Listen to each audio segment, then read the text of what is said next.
नमस्कार दोस्तों, Nehra study hub YouTube channel में आपका स्वागत है। अपने बात कर रहे थे हिंदी में विकारी शब्दों के बारे में दोस्तों। और विकारी शब्दों में अपने कर चुके थे संज्ञा, सर्वनाम, और अपनी बात कर रहे थे विशेषण के 2 पॉइंट अपने कर चुके हैं। तो अब अपने करते हैं आगे।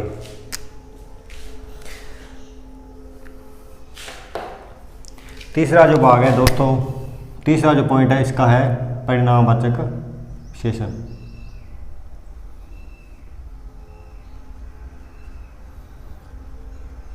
परिणामवाचक विशेषण, इसमें वे शब्द आते हैं दोस्तों, वे शब्द जो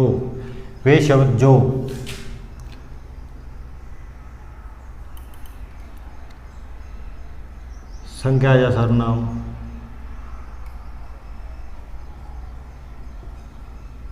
की संज्ञा या सर्वनाम के नाप,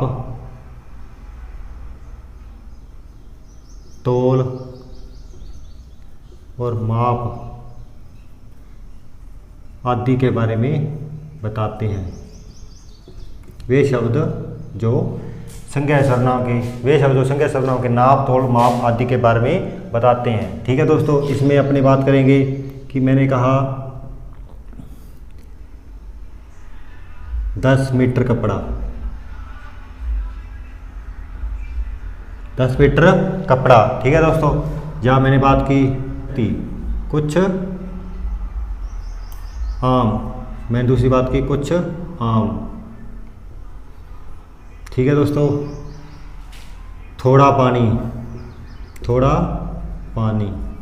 तो इस तरह के जो शब्द हैं वो परिणामवाचक में आएंगे दोस्तों। परिणामवाचक के अपने आगे 2 भेद करते हैं। परिणामवाचक के दोस्तों अपने 2 भेद करेंगे आगे। पहला है निश्चित परिणामवाचक विशेषण, निश्चित परिणामवाचक विशेषण। ठीक है दोस्तों, निश्चित परिणामवाचक में अपने पहले बात करेंगे कि ये क्या होते हैं। वे शब्द जो संज्ञा या सर्वनाम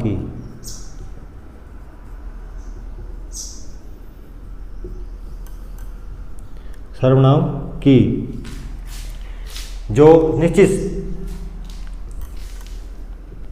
सर्वनाम के निश्चित के संज्ञा सर्वनाम के निश्चित परिणाम के बारे में बताते हैं। निश्चित परिणाम के बारे में हमें बताते हैं दोस्तों। ठीक है, निश्चित परिणाम के बारे में हमें बताते हैं। इसमें अगर आसान परिभाषा लिखें, वे शब्द जिनके प्रारंभ में किलोग्राम,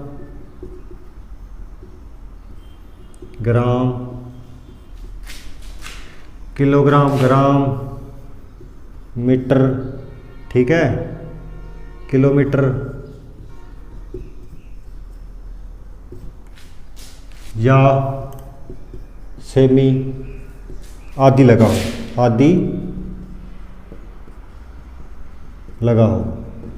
ठीक है दोस्तों। वे शब्द जो संज्ञा सर्वनाम के निश्चित परिणाम के बारे में बताएं। ठीक है, या फिर अपने कह सकते हैं वे शब्द जिनके प्रारंभ में किलोग्राम, ग्राम, मीटर, किलोग्राम या सेमी लगा हो, तो वो किस में आएंगे? निश्चित परिणामवाचक में आएंगे। मैंने कहा 2 किलोमीटर, ठीक है दोस्तों। 500 ग्राम सोना, या मैं बात करूं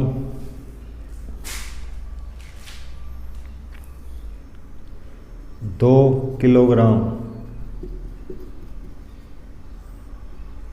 आम, ठीक है, 10 सेंटीमीटर कपड़ा, 10 सेंटीमीटर कपड़ा। तो ये किस में आ गया दोस्तों? परिणामवाचक में। 2 किलोमीटर, 500 ग्राम सोना, 2 किलोग्राम आम, 10 सेमी कपड़ा। ठीक है, इनके परिणाम के बारे में हमें बताते हैं। ठीक है दोस्तों, परिणाम की इनकी जो तोल, मात्रा या नाप के बारे में हमें बताया जा रहा है। ठीक है दोस्तों, आगे इसका दूसरा जो पॉइंट है अनिश्चित परिणामवाचक, अनिश्चित परिणामवाचक विशेषण, अनिश्चित परिणामवाचक विशेषण। वे शब्द जिनके प्रारंभ में कम, ज़्यादा, थोड़ा, बहुत, कुछ,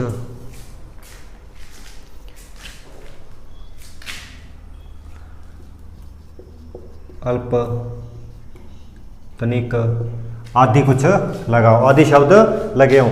वे अनिश्चित परिणामवाचक विशेषण में क्या लिखेंगे? वे शब्द जिनके प्रारंभ में कम, ज़्यादा, थोड़ा, बहुत, कुछ, अल्प, तनिक आदि शब्द लगे हों वो किस में चला जाएंगे? अनिश्चित परिणामवाचक विशेषण में चले जाएंगे। तो मैंने लिखा थोड़ा पानी, मैंने लिखा थोड़ा पानी। ठीक है दोस्तों, थोड़ा पानी, पानी क्या है? संख्या शब्द, और ये क्या है? थोड़ा इसकी विशेषता है। मैंने कहा ज़्यादा विद्यार्थी, ज़्यादा विद्यार्थी एग्ज़ाम देने के लिए पहुँचे, तो मैंने क्या लिखा है? विद्यार्थी क्या है? एक संज्ञा शब्द है, ठीक है, और ये है ज़्यादा, इसकी क्या है? विशेषता। तालाब में थोड़ा पानी था, तालाब में थोड़ा पानी था, तो क्या है? ये विशेष, ये संज्ञा शब्द होगा, इसकी विशेषता है कि थोड़ा, लेकिन अपने को गिना नहीं जा सकता कि कितना थोड़ा है। अल्प व्यक्ति या कुछ भी लिख सकते हैं इसमें, ठीक है दोस्तों। तो इसमें गिना नहीं जाएगा, और इसमें तो अपने इसका जो मात्रा है इसके बारे में पता नहीं चलेगा, लेकिन इसकी जो मात्रा है उसके बारे में हमें पता चलेगा। अब अपने बात करें कि परिणामवाचक और संख्यावाचक विशेषण में क्या अंतर है? परिणाम और संख्यावाचक में जो एक्स्ट्रा पॉइंट है, ठीक है दोस्तों। पहले मैंने किया था संख्यावाचक, और अब अपने कह रहे हैं परिणामवाचक, ठीक है। पहले अपने किया था संख्यावाचक, अब अपने कह रहे हैं परिणामवाचक। संख्यावाचक में हम संख्या को गिन सकते हैं, उनकी संख्या को गिना जा सकता है, 1 2 3, 1 2 तिगुना चौगुना, ठीक है। परिणामवाचक में उनकी सिर्फ मात्रा का ज्ञान किया जा सकता है, मात्रा, नाप, तोल आदि के बारे में हमें ज्ञान किया जा सकता है, उनकी संख्या के बारे में हम ज्ञान नहीं होता, उनको गिना नहीं जा सकता, लेकिन हाँ उनके परिणाम के बारे में, परिमाप के बारे में, परिणाम के बारे में नापा जा सकता है, तोला जा सकता है उसको, ठीक है। तो लेकिन उसको गिना नहीं जा सकता दोस्तों, ठीक है। यही चीज़ इसमें संख्यावाचक में गिन सकते हैं, लेकिन परिणामवाचक में उन चीज़ों को हम गिन नहीं सकते। यही इसका इन दोनों में अंतर है दोस्तों। आगे अपनी बात करते हैं इसका चौथा पॉइंट, सार्वनामिक विशेषण। तो देखते हैं,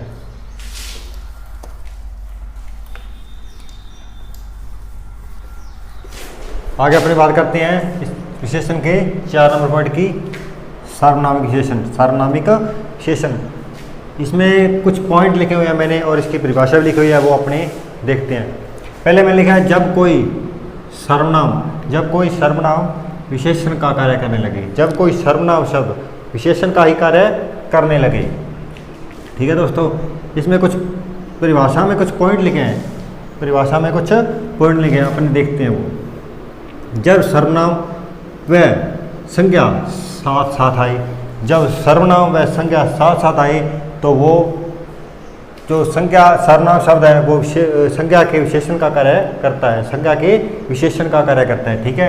दूसरे पॉइंट लिखा है इसमें परिभाषा मैंने, वह सर्वनाम, दूसरा पॉइंट लिखा है मैंने, सर्वनाम अपने निकटतम संज्ञा की ओर संकेत करेगा। निकटतम जो संज्ञा है उसकी, सर्वनाम अपनी निकटतम संज्ञा की ओर संकेत करेगा। तीसरा पॉइंट लिखा है जब सर्वनाम व संज्ञा एक दूसरे के लिए आए, जब सर्वनाम और संज्ञा एक दूसरे के लिए आए। यहाँ मैंने बोला है कि सर्वनाम विशेषण का कार्य करेगा, संज्ञा के जो संज्ञा सर्वनाम साथ साथ आएंगे, लेकिन जो संज्ञा का जो सर्वनाम आएगा, उसी संज्ञा का जो सर्वनाम आएगा वो उसी की विशेषता बताएगा, जब विशेषण का कार्य करेगा। मैंने बोला एक लड़का बहुत होशियार है, एक लड़का बहुत होशियार है। अब लड़का क्या है दोस्तों, यहाँ पे एक क्या है, सर्वनाम, और लड़का क्या है, संज्ञा। लड़का क्या है, संज्ञा।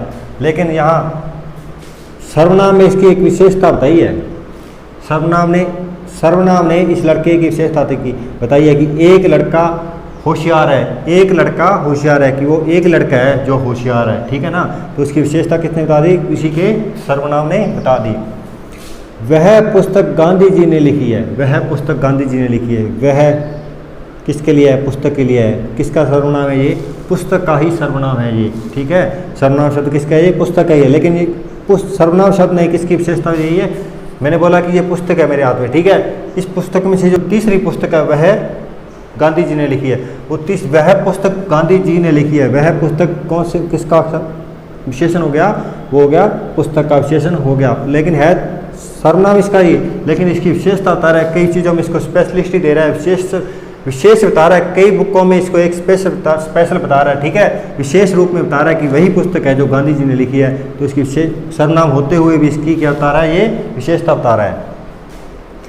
यह चित्र रेखा ने बनाया, यह चित्र रेखा ने बनाया, ठीक है दोस्तों।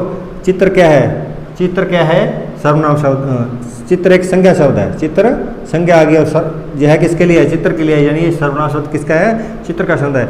लेकिन यही इसकी ये विशेषता भी बता रहा है कि कई चित्र बड़े थे, ठीक है, बनाए हुए, लेकिन मैंने बोला कि यह चित्र है जो रेखा ने बनाया है, जो उसकी विशेषता बता रहा है, उसकी स्पेशलिस्टी बता रहा है, ठीक है।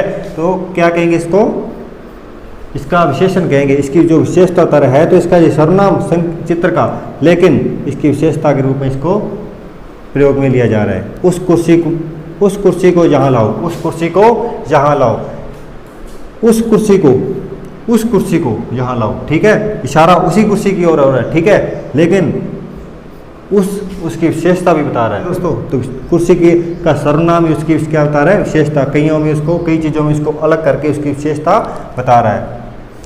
अब मैंने बोला है कि सर्वनाम ही उसकी सर्वनाम ही विशेषण बन जाएगा, तो इसमें मैंने बोला है दो वाक्यों को जोड़ा है मैंने, ठीक है।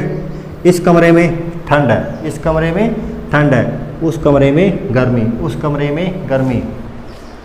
दो कमरे थे दोस्तों, ठीक है, दो कमरे थे। मैंने बोला इस कमरे में ठंड है, इस किसके लिए है, कमरे के लिए है, लेकिन कुछ कमरों में उसको स्पेशल भी बता दिया कि इस कमरे में स्पेशल बता, 4-5 कमरे थे उसमें स्पेशल बता दिया कि इस कमरे में ठंड है, लेकिन उसने कहा कि उस कमरे में गर्मी है, उस कमरे में गर्मी है। तो उन कमरों के जो 4-5 कमरे थे, एक को ठंडा बता दिया, लेकिन एक को गर्मी बताया, उस कमरे को भी विशेषण बता दिया, उसी के सर्वनाम ने उसी की विशेषता बता के अपना रूप विशेषण में बदल लिया, ठीक है दोस्तों। उस लड़के ने बताया, उस लड़के ने इस घर में चोरी की, उस लड़के ने इस घर में चोरी की थी, उस लड़के ने, ठीक है, उस लड़के ने, उसका सर्वनाम भी उसकी विशेषता बता रहा है। इस घर में चोरी की थी, और इस घर का सर्वनाम क्या है, इस घर का सर्वनाम क्या है, इस, ठीक है। तो इस क्या उसकी विशेषता बता रहा है, कई घरों में उसकी स्पेशलिस्टी बता रहा है, ठीक है दोस्तों। ये हो गया अपना सर्वनाम विशेषण, ठीक है। सर्वनाम ही विशेषण बन जाता है, सर्वनाम ही संज्ञा का सर्वनाम ही उसकी विशेषण बन जाता है जब सर्वनाम व संज्ञा साथ साथ आए, सर्वनाम अपनी निकटतम संज्ञा की ओर संकेत करे। अब इसमें कुछ दोस्तों अवस्थाएं होती हैं, इसमें कुछ अवस्थाएं होती है दोस्तों विशेषण में, वो अपने कुछ अवस्थाएं करने जा रहे हैं। पहली अवस्था होती है दोस्तों मूल अवस्था, किसी भी शब्द की मूल अवस्था, ठीक है दोस्तों, किसी भी शब्द की मूल अवस्था। उसके बाद होती है उसकी मध्य अवस्था या उच्चतम अवस्था। उसके बाद दोस्तों तीसरी अवस्था होती है ये तो उच्चतर अवस्था थी, ठीक है, ये है उच्चतम अवस्था, ठीक है दोस्तों। पहले बात करते हैं मूल अवस्था। मूल अवस्था में कुछ नहीं होगा दोस्तों, जो शब्द है मूल शब्द है उसी को वैसे का वैसा बोला जाएगा, उसके गुण दोष के आधार पर उस शब्द को वैसे का वैसा बोला जाएगा, जैसे वो मूल शब्द है उसी शब्द को वैसे का वैसा बोला जाएगा, उसमें कोई छेड़खानी नहीं की जाएगी। जैसे मैंने बोला उच्च, सुंदर, अधिक, कठोर, कोमल, ठीक है दोस्तों। इन शब्दों को वैसे का जैसे लिखा जाता है, मूल शब्द हैं ये जैसे कि जैसे वैसे इन मूल अवस्था में लिख दिया जाता है। उसके बाद करते हैं मध्यम अवस्था या उच्चतर अवस्था, ठीक है दोस्तों। इसमें अपने बात करेंगे कि इसमें दो व्यक्तियों की आपस में तुलना की जाएगी, दो व्यक्तियों की आपस में तुलना की जाएगी कि दो व्यक्ति हैं जो, ठीक है दोस्तों, इनकी आपस में एक दूसरे से तुलना की जाएगी, मैंने बोला राम रमेश से अधिक सुंदर है, राम रमेश से अधिकतर सुंदर है, रमेश से अधिकतर सुंदर है। दो व्यक्तियों की बीच में मैंने तुलना कर दी। मैंने बोला सीता गीता से पढ़ने में उच्चतर है, कि सीता गीता से पढ़ने में उच्चतर है। अधिकतर, अधिकतर, अधिक को मैंने यहाँ अधिक लिखा था, लेकिन यहाँ पे मैंने तर, यहाँ पे कुछ नहीं लिखा था मैंने दोस्तों, यहाँ पे तर प्लस में तर जुड़ जाएगा, ठीक है। जहाँ अधिक लिखा था यहाँ मैंने अधिकतर, कठोर का कठोरतम, कठोर हो जाएगा कठोरतर, और कोमल का कोमलतर, ठीक है दोस्तों। आगे तीसरी अवस्था की बात करते हैं, उच्चतम अवस्था, उच्चतम अवस्था, ठीक है। इसमें अपने क्या करेंगे कि मूल जो शब्द है, मूल जो अवस्था है उसमें तम जोड़ दिया जाएगा, उसमें तम जोड़ दिया जाएगा। लेकिन इसमें एक अधिक, इसमें किसी से तुलना नहीं की थी, ठीक है। उच्चतर में तुलना दो व्यक्तियों के बीच में तुलना की थी, लेकिन उच्चतम अवस्था में, उत्तम अवस्था में कई व्यक्तियों के बीच में तुलना करके, कई व्यक्तियों के बीच में तुलना करके किसी एक व्यक्ति को सर्वश्रेष्ठ बता दिया जाएगा, सर्वश्रेष्ठ बता दिया जाएगा, ठीक है। उन व्यक्तियों में सर्वश्रेष्ठ बता दिया जाएगा और तम उसमें ऐड कर दिया जाएगा, उसमें जोड़ दिया जाएगा, ठीक है। मैंने बोला कोई व्यक्ति, मैंने बोला था उच्चतर, यहाँ मैंने उच्चतम, वहाँ यहाँ मैंने बोला था कठोरतम, ठीक है। जहाँ कठोरतर बोला था, यहाँ मैंने कठोरतम बोल दिया, ठीक है दोस्तों। अब मैंने बोला इन व्यक्तियों में, इन लड़कियों में सीता सबसे सुंदर है, सबसे अधिक सुंदर है, सबसे अधिकतर सुंदर है, अधिकतम सुंदर है, अधिकतम सबसे अधिक सुंदर है। अधिक गुणवान बताया जाएगा, ठीक है। कई व्यक्तियों के बीच में तुलना होगी और उसमें से सबसे सर्वाधिक उसको गुणवान बता दिया जाएगा, ठीक है। तो कौन सी अवस्था में चला जाएगा वो? उच्चतम अवस्था में, ठीक है। दोबारा फिर रिपीट करते हैं। मूल अवस्था में कुछ नहीं होगा, कुछ नहीं जोड़ा जाएगा, जैसे मूल शब्द है वैसे का वैसा रख दिया जाएगा। मध्यम या उच्चतम अवस्था में क्या किया जाएगा? उस दो व्यक्तियों के बीच में तुलना की जाएगी और एक को थोड़ा अधिक गुणवान बता दिया जाएगा। और तीसरी अवस्था में क्या होगा? कई व्यक्तियों में तुलना होगी और उनमें से सिर्फ एक व्यक्ति को अधिकतम, सबसे अधिक गुणवान बता दिया जाएगा। इसमें कुछ नहीं जुड़ेगा, इसमें प्लस में तर जुड़ जाएगा, इसमें तम जुड़ जाएगा, ठीक है दोस्तों। ये विशेषण की 3 अवस्थाएं होती हैं दोस्तों। अगर ये वीडियो आपको अच्छा लगा तो इसको लाइक और शेयर जरूर करें और चैनल को सब्सक्राइब जरूर करें। अगर कोई गलती रहती है तो अपने आप कमेंट बॉक्स में अपनी राय जरूर दें, हम उस गलती को सुधारने का जरूर प्रयास करेंगे, ठीक है दोस्तों। आज के लिए इतना ही। चैनल को सब्सक्राइब करना ना भूलें। धन्यवाद। जय हिंद।